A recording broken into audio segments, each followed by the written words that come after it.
Hello everyone, welcome to my channel. I recorded Bible students YouTube, and the purpose of this video is to educate Jehovah Witnesses to wake up and see where your past really began, and you hear certain things that from this brother's mouth that's been going on in Watchtower's teaching. So let's continue and let's see what he has to talk about. Of Volume 4, The Battle of Armageddon.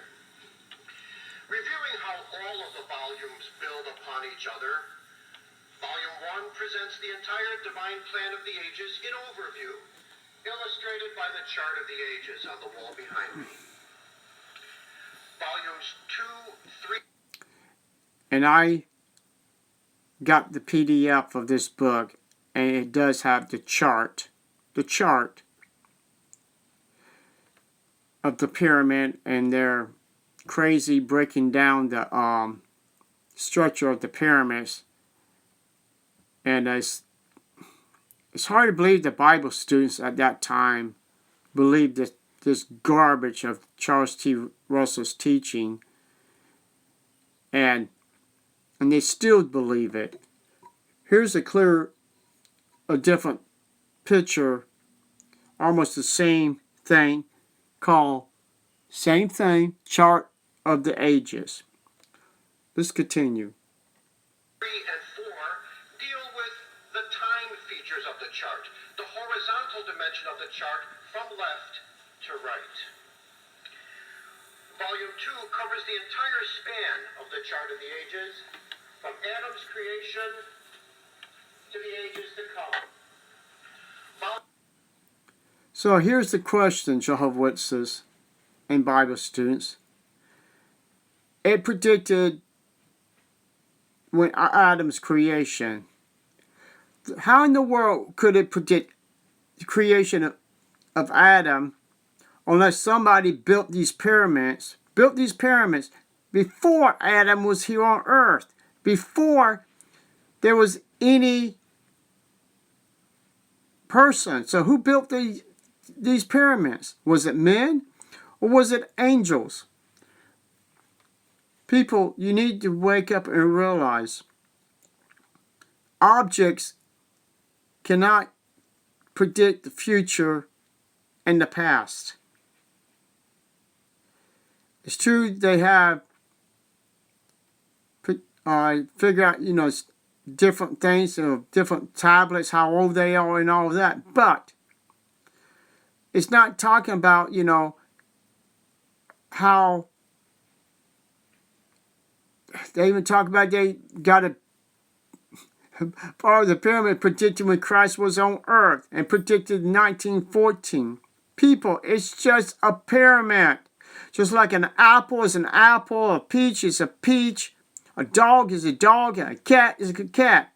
You can take an object and predict our future when Christ's going to return. Volume 3 narrows the focus of time slightly from the beginning of the time of the end in 1799 to the end of the Gentile times in 1914 and beyond to the full establishment of the kingdom. Why are they using dates? Why? That's because they was telling people this certain things is going to happen on these dates, so that would lure people into false religion, into these dangerous cults, which begin with Charles T. Russell, and the second new cult that broke away from Charles T. Russell's teaching became Jehovah Witnesses. Even they kept the 1914.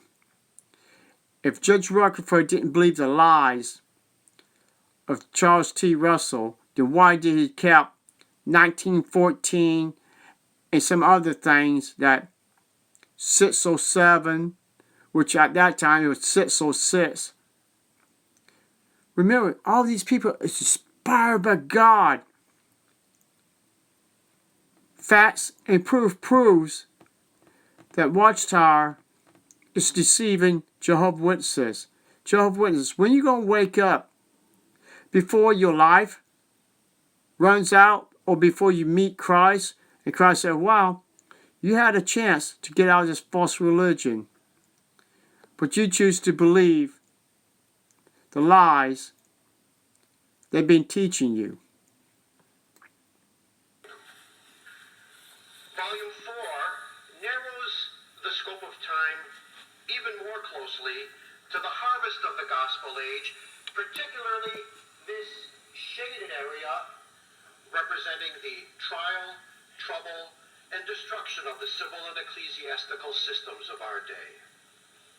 Volumes 5 and 6 deal with the vertical dimension of the chart from bottom to top.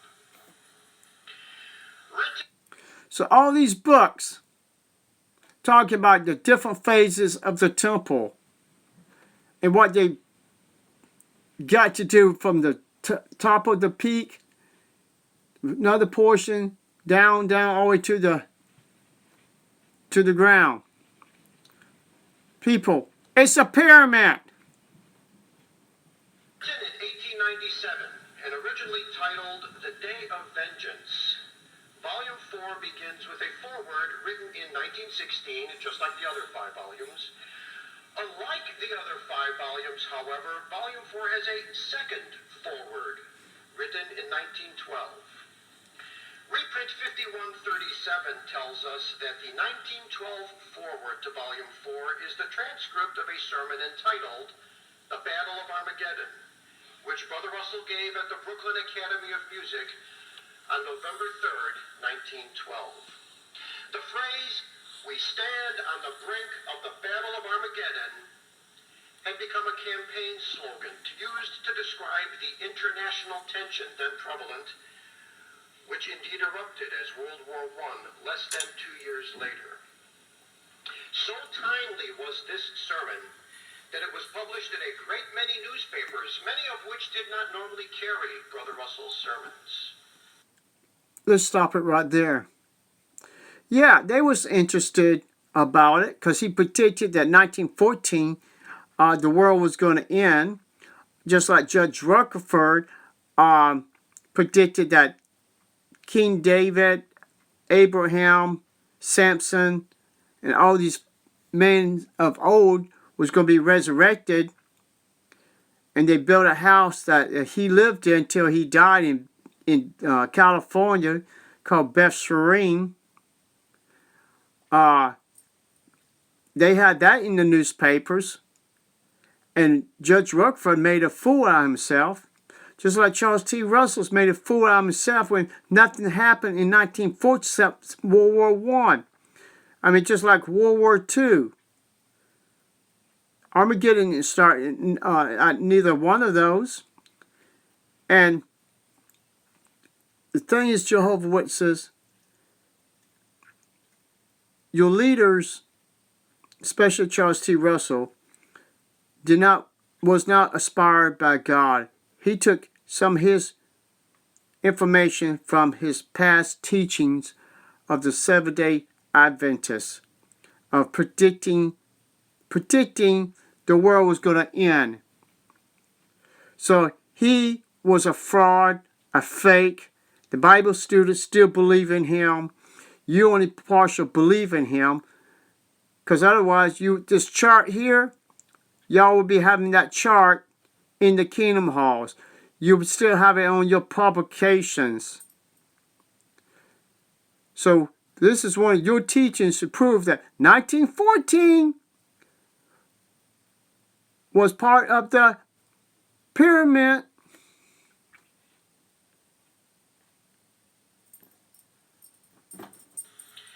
And so from 1912 onward, Volume 4 was titled The Battle of Armageddon.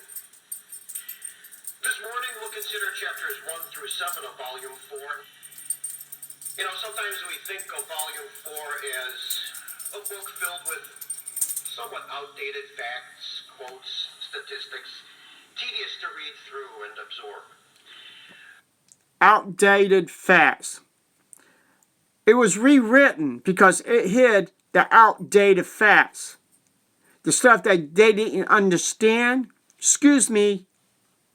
is because they took the truth out what Charles T. Russell wrote about these false dates. So no one could do what we did, going back into Watchtowers books in history to find out they've been lying to us. So yeah, that book was outdated because it had lies in it. People, you need to wake up and realize your books and literature that was written by the Watchtower has the truth of the lies. There's no new light. God is always there. His word is there. He doesn't change every year. He doesn't change every 20 years, and the light keeps getting brighter and brighter. That is a bare-faced lie. If he tells you it's going to rain tomorrow, it's going to rain. If he tells you that it's going to rain in a certain date and where the city is going to rain, it's going to rain. He don't tell people one thing and make the person look like a fool when he and that person was a prophet. Like, let's use Judge Ruckford. If God told him that before he died in 1942 that all these people was going to come back to life, they would have came back to life. So Jehovah's Witnesses, you are in a false religion. And you need to wake up. And this right here is from Charles T. Russell's own words, that 1914 was the end of the world, not the beginning. That means he was a false prophet. He was a liar to the Bible students. And he was using a pyramid just to predict the world was going to end in 1914. There's your Bible, Jehovah's Witnesses. There's your other Bible that Charles T. Russell was teaching at that time. God's Stone Bible. It was second place to the Bible. Second place. Just like a cat, dog, or anything you want to choose. He will use anything to prove that the world was going to end in 1914, and it didn't. So, enjoy. Y'all have a nice day. And please, do research before you lose your life in a false religion. And get out of this cult that calls himself God's only channel. Thank you. Have a nice day.